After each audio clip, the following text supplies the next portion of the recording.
Yo, what's up guys, it's Biz here. I am a pretty high ranking warrior in both Mythic Plus and Raid. For this guide I'll be focusing on Mythic Plus more, and especially Night Fae Fury. In this guide I'll try to go over everything I've learned playing the game, soul binds, conduits, rotation, basic rotation, min-maxing, just everything I could think of. So feel free to skip ahead to whatever parts you want to learn the most about.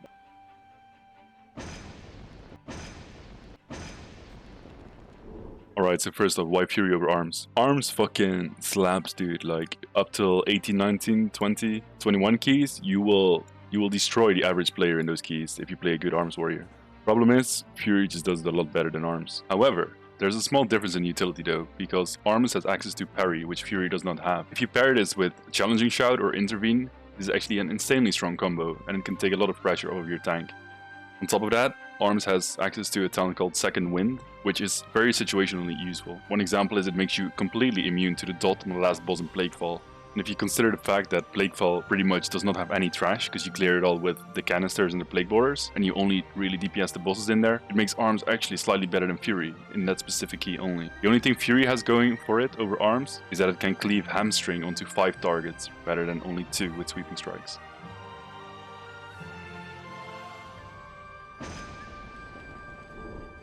Alright, let's talk about Covenants. The best Covenant for both specs is Night Fae. It's kinda on the same level as Kyrian, just Night Fae is slightly better. Most of the Night Fae power comes from the Soul Binds. It has very strong Soul Binds from Mythic Plus, most notably First Strike, the Kyrian Renown 31 trait. Just keep that in mind for a second, I'll be talking about this trait a lot during this guide.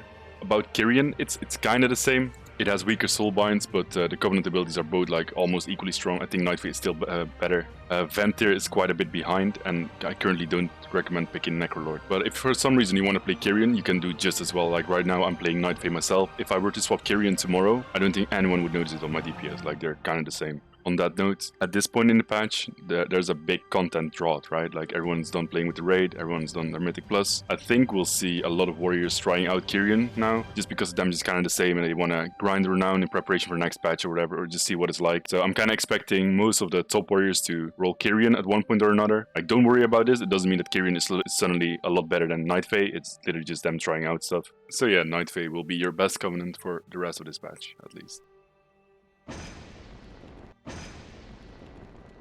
Okay, so let's talk about why Night Fae is so strong. Ancient Aftershock, the Covenant ability, it will stun 5 mobs, so we pretty much have Shockwave back, except it has a very long cooldown. But in return, it will keep knocking them down every 3 seconds, so you can completely lock down a full pack. On top of that, it's not actually a stun, it's considered a knockdown, so it doesn't share the same DR as a stun. So this makes it extremely powerful, especially if you think about like those annoying mobs in Mists, you know, the spinny boys, the knockback boys. If you put down Ancient Aftershock, they are completely locked down for the next 12 seconds. It's insanely strong. So that's one thing where Night Fae scores a lot better than Kyrian. Kyrian does not have this same utility. And in my opinion, the real star of the Night Fae kit is First Strike, what I talked about before. It will proc off every new mob you attack, so if a boss spawns an ad, you will get the buff again. The Fox in Mists on the second boss, it will give you First Strike. This ability, in combination with the first trait on Kyrian, Wild Hunt Tactics, they have good synergy together. Like, you get 10% more damage on pull, you get 25% crit on pull, and on top of that you have Ancient Aftershock to capitalize on both those buffs. I'll talk a lot more about this later on in the rotation section. For conduits, you will always use the Night Fae specific conduit, Destructive Reverberations. One big problem for Night Fae though is that you burst insanely hard on pull, because those 3 things have mad synergy together and they all require you to burst as hard as you can on pull. And for some fucking reason, Fury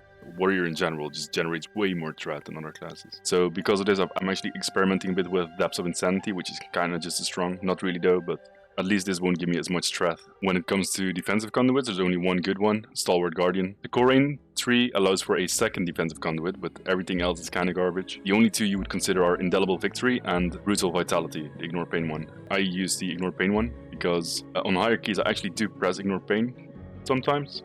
And generally the rule in Mythic Plus is mitigation is more important than healing, because as the key levels go up, you will mitigate more and more damage, while just healing is static, so it will just remain the same. The only week I would consider going for the Indelible Victory one, the Victory Rush one, is on Spiteful week, because Spitefuls will give you the Victory Rush proc.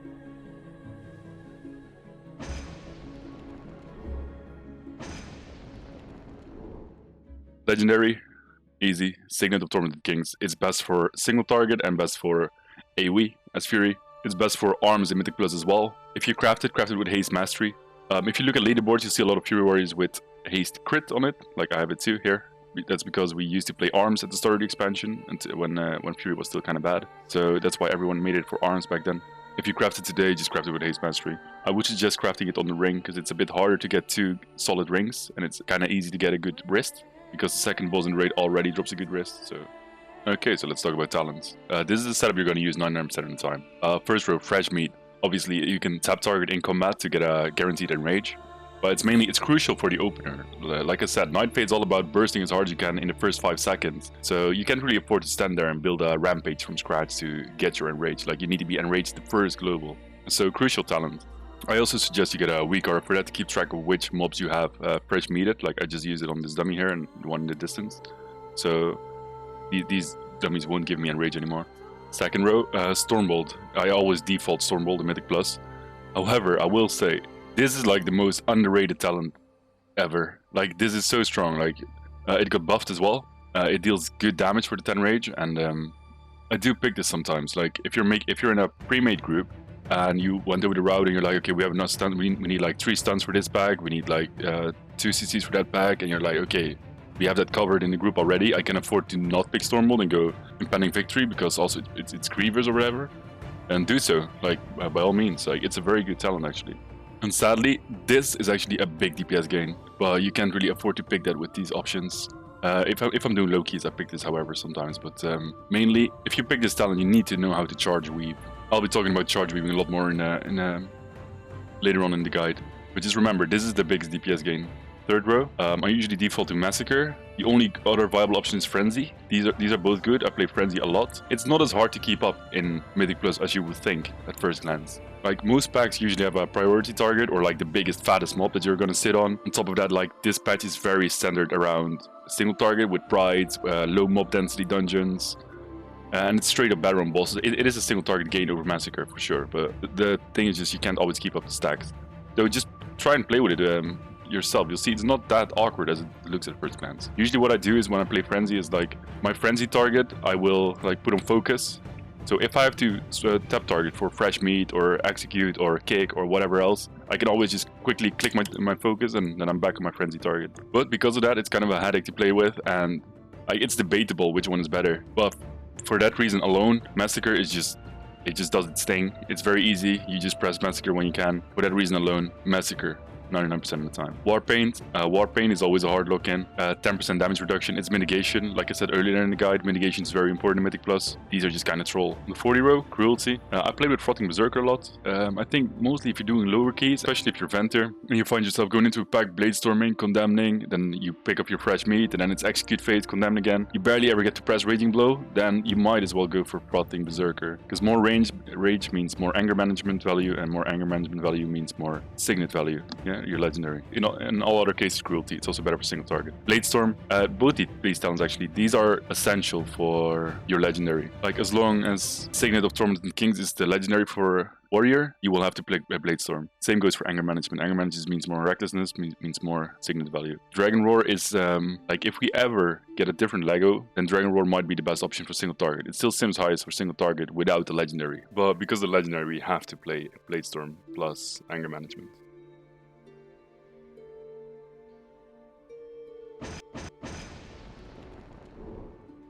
Alright, let's talk about gear. Let's get a few things out of the way first. Titan's Grip is better than Single-Minded Fury by about 1%, so two-handers are 1% better than one-handers. However, if you end up getting a one-hander that is a higher item level than any other two-hander you have, you will play double one-hander. To avoid this happening, just have your loot spec set to arms at all times, so you won't loot one-handers, unless for some reason you want to play prot. On your weapons, you will use Sharpening Stones if you have gear, and otherwise Shadowcore Oil if you don't have gear yet. You should see Sharpening Stones as a force multiplier, and the force being your gear. So if there's no force to multiply, aka you don't have gear, you use Shadowcore Oil. Whenever you use Sharpening Stones, you always use Strength Potions, and whenever you use Shadowcore Oil, you always use Empowered Exorcism Potion. Like, they always come in pairs. Speaking about potions, once you have gear, you will only be using Strength Potions, but whenever you play a dungeon, you can actually pre-pot as the timer is counting down before the key starts, and you can use Prolonged Power because it will last 1 minute. The cooldown on the potion will reset, so you have like, let's say 40 seconds of the buff going into the key right on the start. As for Enchants, you will use, I just noticed I don't have it, Eternal Stats on your chest. and Eternal Skirmish for single target. So Mythic Plus, you always use Eternal stats. As for weapon enchants, you use Celestial Guidance once because it doesn't stack. So for the other weapon, you will either use Lightless Force or Sinful Revelation. The same principle applies as with the Sharpening Stones. Lightless Force for if you don't have gear yet, and Sinful Revelation is the force multiplier, so you use that if you do have gear. That's what I'm using right now. And it's true, Sinful Revelation is the single target enchant, but Lightless Force only does like 0.1k of your overall, and single target is very important in Mythic Plus anyway. And on top of that, the enchant is not random. Like Sinful Revelation, the debuff is applied to your target. Okay, so let's talk about stats. Your best stats are Haste Mastery. There are no caps to haste, no soft caps, no hard caps, no minimum amount of haste required. You just go for Haste Mastery whenever you can, as long as you don't drop item level on any piece. Gearing in Shadowlands is kind of different than BFA in the sense that secondaries are kind of weak, and strength is literally twice as strong as any other stat. So 1 point of strength equals 2 haste or 2 mastery or whatever. So literally what you do usually is just equip the highest item level in every slot. It really is that simple. So you just go for your highest item level wrist, chest, legs, boots, whatever. And only then, when you have like 2 item level pieces of the same item level with different stats, that's when you go and look at the stats. So right here I have crit haste boots, and here I have haste mastery boots, so I go over haste mastery ones. So you just equip the best piece in every slot. You repeat this process forever, and you just play with whatever amount of stats you end up with. Because like, for example, I used to sim my character a lot in BFA. Like every day I would run like 20 sims. But ever since Shadowlands, it just gives me the same result every fucking time. Like just equip the item level. And I suspect that it's kind of different for rings because they don't have strength. But still, to this day, it has always just told me to go item level. Even if it was like the ring from Artificer with high verse and stuff. It always tells me to go item level. So I don't even sim anymore, like usually. Because I know it's going to tell me anyway. And another thing is, why this is also true for rings, why you just equip the higher item level ring, is if you look here at my stat weights, yeah, disclaimer, these are my stat weights. Of course, it differs per character, or even if I equip a new piece, but like, just for science, you can see all my stats are giga equal, like 1.41, 1.45, 1.47. So yeah, the only thing is mastery, it's a bit ahead. But all the stats are kind of equal in strength. And crit is even better than haste for me right now. So all stats are roughly equally strong. So even on a ring, you just want the most amount of stats. But yeah, of course, there is a point where you take this too far. Like if you literally deplete yourself completely from haste, then it will go up in value. Like if you're super deficient in a stat, it will go up in value. Yeah, but like, if you just play the game, you kinda prio haste mastery when you can without dropping item level, you're generally just gonna be fine. So final verdict, just equip item level. Secondary stats don't matter as much as most people think. Even if you have the wrong stats, it doesn't matter because they're all equally strong. The exception to the item level rule is when you have like a socket or rings or necks, but you can just sim that. And like if you sim for Mythic Plus, you can't really sim talents anyway because that's just trial and error, like just know-how and experience. Same goes with trinkets. I'll be talking about trinkets more in a second. The only thing you can really sim is like which gear piece should I wear. And a single target sim is perfectly fine for that. It will tell you what the best piece to wear in a specific slot is, even for Mythic Plus. So, alright, let's talk about trinkets. In Shadowlands, it's not really a matter of which trinkets are best, because trinkets are very hard to come by. Most of them, you have to rely on the weekly vault to get them at the proper item level. So because of that, it's more a matter of what are the best trinkets you have right now. Like what's the option between the best trinkets in your bag. So I just made a tier list, a trinket tier list. Like it goes from left to right, from good to worst. The ones you see here are the ones I consider good for Mythic Plus. Like if it's not on here, I don't consider it to be a good trinket. The left two trinkets are the ones I'm using, Stone Legion and IQD. Generally I advise to have like one passive and one active. You don't ever want to go double active because most of your damage comes from the burst on pull, right? So if you have 2 active trinkets, one of them you use on pull, the second one you would have to use 30 seconds into the fight when you no longer have first strike, when you no longer have your buffs, you know. So that's not really what you want. Stone Legion is by far the best trinket. Yeah, it's true, it has verse, but like I said in the previous section, verse is not too bad. And especially, like, this trinket has a stupid amount of stats for its item level. If you compare the Stone Legion trinket, it gives 98 versatility, right?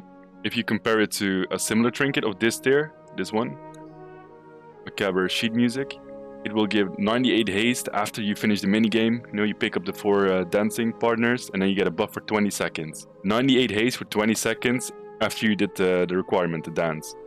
While this just gives 98 verse permanently. So the uptime on this 98 verse is literally 4.5 times as much as the Macabre sheet music without having a requirement.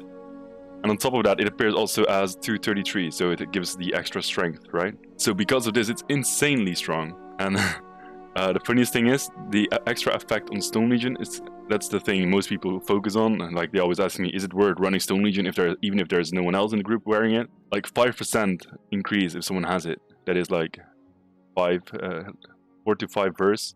That's literally nothing. It's a quarter of a socket. Especially if you consider the fact that in Mythic Plus, no one will use this. Tanks won't use this.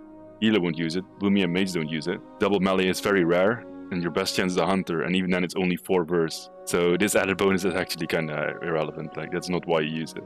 In Raid you can stack it with 5 people, but in Mythic Plus this never happens, so Trinket is good on its own. So if you don't have this Trinket, you still need a different passive then, because otherwise you have to use double active, which is bad. So second best option would be Vial. Vial is only good on like single target low, small packs in dungeons like Theater of Pain. It's very bad on big pools like Arden Wheel. The other side, you know, like 20 mil pools, this is going to be really bad. So this Trinket does not work in every single dungeon, Vial, though it is kind of good for boss damage, so it doesn't hurt too much to use this. It's a very popular Trinket regardless. It's also fine to use these two together, like Stone Legion and Vial. Double passive is also fine. If you don't have access to these, then you can also run the PvP Trinket passive. It gives a ton of stats, so it is pretty good. The only downside is like it doesn't synergize particularly well with anything of the kit. Like the proc is random. It doesn't give you as much control. Like, I prefer having control over my trinkets, like, when I can. So that's why I listed it third as, like, the worst of the passives. As for actives, my personal favorite is IQD. 3 minutes seems a bit awkward at first, but in reality, it kinda isn't if you consider that this season affix Prideful, it quite often spawns at like 3-minute intervals, especially in halls. Like, I think most of you have seen my halls video. If there's any secret to my DPS there, it's gonna have to be IQD. Like at the start, it lines up with the Prides perfectly, and in the second half, it just lines up with the bosses. And in that dungeon, you use the Gargoyles for the Pride anyway, so you can save your cooldowns. But the main reason why I love this trinket is it does something different based off of the situation you're in. Like, it can either lay on hand someone, it can top someone with a heal, it can execute a mob, it can give mana to the healer. These effects are not random. If you get the weaker for the IQD, it will always tell you what it's gonna do. Like, if a party member is low, it will heal. If the healer is out of mana, it will give mana, etc. Now, generally you don't want to be healing people, right? But having the option to top someone when it actually matters is actually insanely powerful and makes this trinket really unique. Like, I can't think of the times that this trinket saved the key. Like, I used to hate those random effects, and now I learned to love them. I love the IQD and its ability to single-handedly save the key or save the tank from dying. And not just the heal, but also the execute. Like,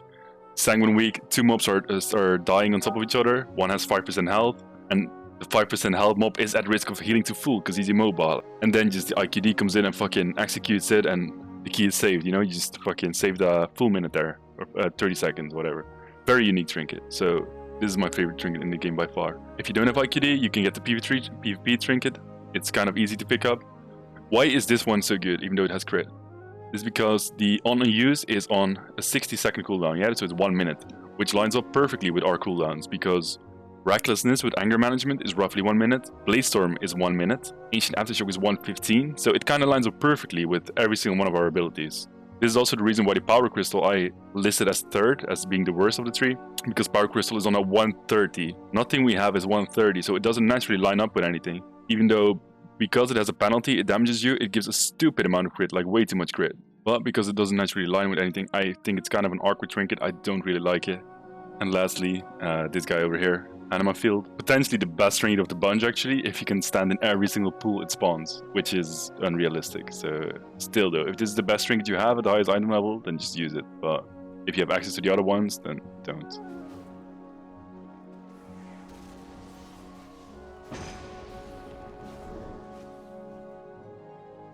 Alright, so the boring part of the guide is over. Let's talk about rotation. Single target first. Whenever you engage single target, your first goal is to get your cooldowns out ASAP. We have 3 cooldowns: Recklessness, Aftershock, and Bladestorm. Ideally, you want to use them in that order. Before you press any of these CDs, you have to make sure you are enraged. Because Recklessness has a chance to proc Bladestorm, if you're not enraged, you're gonna have to sit through a fully unenraged Bladestorm, which is really bad. Aftershock counts as a class ability, so it will benefit off of Enrage, but also of Recklessness and Avatar if you proc it. For this reason, you press Recklessness first and then Aftershock, and Bladestorm last. Bladestorm is a single target DPS increase, especially with the legendary. Okay, so let's see the opener at the end of this clip. I will go in, charge Bloodthirst. The Bloodthirst is a fresh meat Bloodthirst, so it's guaranteed to Enrage, which enables Recklessness. So I will press Recklessness like almost at the same time as Bloodthirst, because it's not on a GCD, right? So Bloodthirst, Recklessness, instantly after. Okay, so let's see what happens. Charge Bloodthirst, Recklessness, pause it here. So here I see Recklessness did not proc Bladestorm, it proc Avatar instead. Yeah, so this means I have 4.3 seconds on first strike, so I have 4.3 seconds to press Ancient Aftershock, which is a long time, so I can afford to dump some Rage first into Rampage, which I will do. Rampage, and then Aftershock, and then I have like a good amount of time left on Enrage, so normally I would press Bladestorm here, this next global, but on this clip I just walked away because I just want to show the opener, but normally you would press Bladestorm here, because this Bladestorm, the moment you overcap Rage with the Bladestorm, you will cancel it, and it will overcap very quickly because I still have Recklessness going. Because if the Bladestorm procs another Recklessness, it will just add to your current Recklessness's duration. It will just stack. And here I have a clip of the second opener. If you proc Bladestorm from Recklessness, it's a DPS loss. It's not what you want. And it also makes it a bit more complicated. Let's see. I still charge in with Bloodthirst. And here I go. Bloodthirst Recklessness. And I see I proc the Bladestorm. Now, I still want to get Aftershock in with First Strike. Problem is, First Strike has 4 seconds left, 4.4 seconds. But Enrage is gonna run out quicker than First Strike. So we're looking at the Enrage timer. So we're going to cancel Bladestorm at the last second of Enrage and then Aftershock.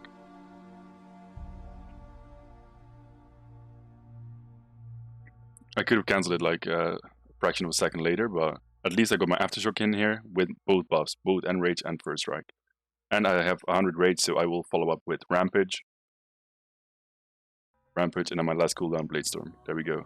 And then Bladestorm is overcapping at 100. I cancel it again. Rampage. After that, you will just keep pressing your cooldowns on cooldown. If you can align Aftershock with Recklessness, then do so. They're like a few seconds apart. If not, just press them on cooldown. Just make sure you are enraged whenever you press them. In Execute phase, you will still cancel Bladestorm for Rampage, but you will also cancel it for Execute if it means that that Execute will allow you to press Rampage right after.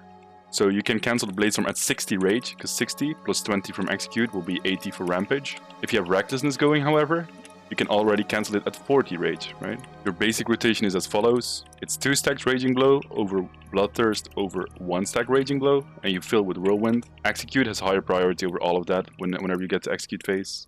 And if you're Rage Starved and you're not enraged, then Bloodthirst has top prio over Execute even, because it has a chance to enrage you. Another thing is, do not press Rampage immediately at 80 Rage. Try to fit in one more global after you hit 80, because this way you get more value out of the Enrage that you already have going, and you keep your basic abilities cooldowns going for longer. You get more value out of them. If you're not enraged, however, then you still press it at exactly 80 Rage, like you just want to get enraged ASAP. But in order to min-max like this, to delay the Rampage, you kind of need a rage bar that shows the numeric value, just so you know like which ability you can fit in after hitting 80 without overcapping too much. So what I'm saying is, don't see Rampage as a damaging ability, just see it as a rage spender, and you only press it when you have to press it, because you're going to overcap rage otherwise. Now, it's even fine to overcap rage by single-digit rage, so let's say 4 rage, but do realize that 4 rage does not always mean 4 rage, and I'll explain what I mean. If you're sitting at 96 rage and you press Bloodthirst, you will overcap by 4 rage, right? But that's half the Bloodthirst gone. Now let's say you are sitting at 64 rage, you have Recklessness going, and you press Execute. That will also cause you to go overcap by 4 rage. But that's only 10% of the Execute wasted, so that's very worth. Whereas the Bloodthirst wasn't very worth. In the Execute Recklessness situation, I would still press Execute even at 70, 71, 72 rage. Because when Recklessness is up, I want my rotation to be Execute, Raging Blow, and Rampage. Those 3 abilities only. Because the rotation is so accelerated at this point with Execute and Recklessness, you can just throw the Executes out liberally. Like, there's 3 seconds cooldown, it doesn't matter too much if you overcap a lot. Okay, let's talk about AoE. Everything I said so far in the guide is true for AoE as well, with some minor nuances. One thing being you don't cancel Bladestorm in AoE, you just let it go. And another thing is you charge in with Whirlwind. So you press Whirlwind and charge at the same time. So that way you will get your Whirlwind buff without hitting the whole pack with Whirlwind. Because hitting the whole pack would be really bad, because then you waste all the first strikes of all the mobs. So try to be very precise with your Whirlwind. So for example in this clip right here, I charge Whirlwind and I only hit the first guy with my Whirlwind, and the second guy will still give me first strike, you see? And I do have my Whirlwind buff up. So just try to practice this a bit. Now, this opener is not always viable in Mythic Plus, because sometimes the tank is moving mobs and you're not exactly sure where the mobs are going to be positioned. So in that case, it could be safer to just go in with the single target opener, being Bloodthirst, Recklessness, and praying for the Bladestorm. Because the worst thing you can possibly do is like, if you go in like this, and whirlwind everything, and now nothing will give me first strike anymore. So even if you go in with the single target opener, just Bloodthirst on pool and then Recklessness, you will have to press whirlwind at one point, right? Like let's say the Recklessness does not proc Bladestorm, so you go in, Bloodthirst, and you whirlwind, you walk out a bit, so you don't hit everything, and then you have saved yourself 1 second of first strike, right? Why do these 1 or 2 seconds matter? I can show you at the end of this clip something I usually do. I go in, Recklessness, it procs Bladestorm. Now, pause it here. Right here, I can cancel my Bladestorm, and then it will actually, then I can aftershock, and then I can still gain the benefit of first strike with my aftershock, so it can crit a shit ton. But I do lose out on a few ticks of Bladestorm. But if I position properly, and if I can chain the first strike to the last like 7 seconds, 8 seconds maybe, I don't have to cancel this initial Bladestorm. So then I get the full Bladestorm in, the aftershock, and then my natural Bladestorm right after. Now, when do you cancel Bladestorm to get aftershocking with first strike? Simple answer, when you have to burst hard. So when the pack is very short, or when, for example, on my 120k burst clip, when you need to get as much damage in as you can before the spear goes away, the Kyrian spear. The best thing about this pack is it has 9 mobs. Bladestorm is capped at 8. So if I stand completely still Bladestorming, and the pack as well, I'm guaranteed my first strike extension to 10 seconds. So that's exactly what happened in the clip. I don't have to cancel my Bladestorm, I can get my aftershock in, and my second Bladestorm as well with first strike. Now, if something had happened here, if I had noticed I would have hit the 9th mob and wasted my first strike, or if you only had pulled like 1 pack, so we had 6 mobs, in that case I would have cancelled my initial Bladestorm in order to get aftershock in within the first strike window.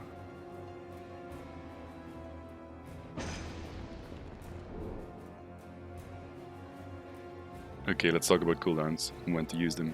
This is one of the hardest parts of Mythic Plus and also the most rewarding. There's no set rule for your cooldown usage except for just press them on cooldown. 90% of the time, that is the correct play. Like if you ever find yourself hesitating whether to pop or hold, just pop them every time. Because it's better to have like 2 or 3 suboptimal uses of your cooldowns than to have that one big bang moment. I think the biggest mistake people make is that they're always trying to hold their cooldowns for that one specific moment, while in reality they could have pressed it a lot earlier. Also, quite often when I'm playing keys, I hear people call on Discord like, okay, I have my cooldowns ready for next pack, while the pack we're fighting at the moment is still at like 30-40% health, and I'm like, dude, just pop them right here and now, like the pack is still alive. So the only thing I can say is, whenever you're in doubt whether to hold or pop, just pop them. Because 80% of the time, you'll find it was actually the right call. And even if it wasn't, then at least you get that feedback, you were like, okay, in this scenario, next time I should have held. I think when it comes to cooldowns, people usually take the wrong approach. Like whenever a new player starts playing Mythic Plus, they hold, and as they get better, they're like, okay, I could have used them a bit more here, I could have used them a bit more here. I suggest you take the opposite approach. If you're just starting out, you just pop them on cooldown, and then over time, you will just tone down. You're like, okay, I should have held here, and I should have held here. And you'll find that the second scenario is actually a lot closer to reality, a lot closer to what you should be doing. So the only thing I want you to take away from this is, whenever you're in doubt, just pop it. Same goes for other classes, like whenever you're playing a key and you hear the mage call, hey man, should I combust here or should I save it? Just tell them to pop it, like it's probably the right play, 80% of the time.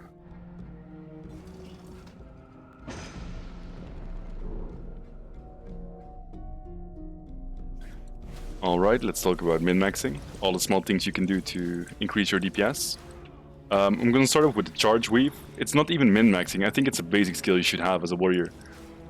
All it means is just like, right now, my Bloodthirst and my Raging Blow are on cooldown, so I'm gonna whirlwind out, charge back in. You can see my auto attack timer here. If the bar is full and stays full, like this, now I'm losing DPS, right? Like this bar has to be moving at all times, otherwise I fucked up the charge weave. You need to be able to pull this off consistently in Mythic Plus. It's a DPS gain for sure. Alright, next one. Whenever you get a mechanic on you, make sure you have full rage. So whenever you get stunned or you have to move out for something, you will be able to get back on the boss and get a new rage instantly. Nothing is a bigger DPS loss than having to build a new Rampage from scratch while you're not in rage. Like, it takes forever, it's a huge DPS loss. So, for example, on the boss that I'm fighting right now on the clip, like whenever I get the soul thingy on me, I make sure I have full rage before I move out with the mechanic so I can instantly go back onto the boss. Same goes for like Sludge Fizz, when you have to move out with the circle, you make sure you have full rage as you move out. Another thing is fresh meat min-maxing. Like, You always try to fresh meat the target that's most likely to die, because when the target dies, the fresh meat is gone forever. So this works the opposite way too. Like the healthiest mob, the biggest mob in the group, you want to fresh meat that one as last. So this also kind of affects like which target you want to DPS. If there's no prio target, you want to DPS targets that have fresh meat on them. You want to kill them first because they're now useless to you, right? The same goes for execute. Like if there's one mob in execute range and the others aren't, then that execute mob, that's our friend, right? Like he's boosting our DPS. We want to keep him alive as long as possible. So we execute him only, but we use a Rampage and Raging Blows and everything else on different mobs. So we push the other mobs into execute range faster while keeping our one friend alive, you know? So with fresh meat and execute, like mobs have different levels of like value, you know? So you always have to hit the correct target. So if a mob is at high health and you have fresh meated him, that's the prio target for you. Does that make sense? And the opposite would be a mob that is in execute range and you have not fresh meated him yet. Like that's like the most valuable mob in the pack for you. You don't want to kill him. So there is some thought process behind which mob to target and which mob to kill. Alright, next one. Learn to recognize burst scenarios. So think about stuff like the big buff in Sanguine Depths, you know, where you get like 50% extra damage done and there's only 3 seconds left of the buff. Or first boss miss, like the boss takes 100% extra damage and there's only 3 seconds left. In those cases, your rotation changes from the boring shit I talked about before to what is the hardest hitting shit I have available to me right now, you know? Like, so then in that case you would prio 1 stack Raging Blow over Bloodthirst, you would cancel Bladestorm just for that Rampage execute, stuff like that.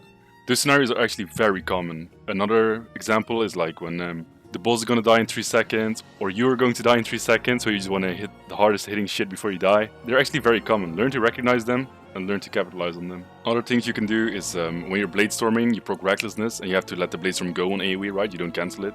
You're overcapping Rage like crazy. You can dump it into Ignore Pain, because it will give you a defensive and it will reduce the cooldown on your Recklessness through anger management. Another thing is always call for your group to kick on pull, so you can just Bladestorm in peace, so you don't have the first kick. Always make sure you get like the second kick. Also use your defensive to ignore mechanics, so you can do more damage. It's kind of a meme, but it's actually true. Like if you can stand in fire for a bit with your Enrage regen up, then do it. Why not? Especially considering it's insanely low cooldown nowadays with Stalwart Guardian, the Conduit.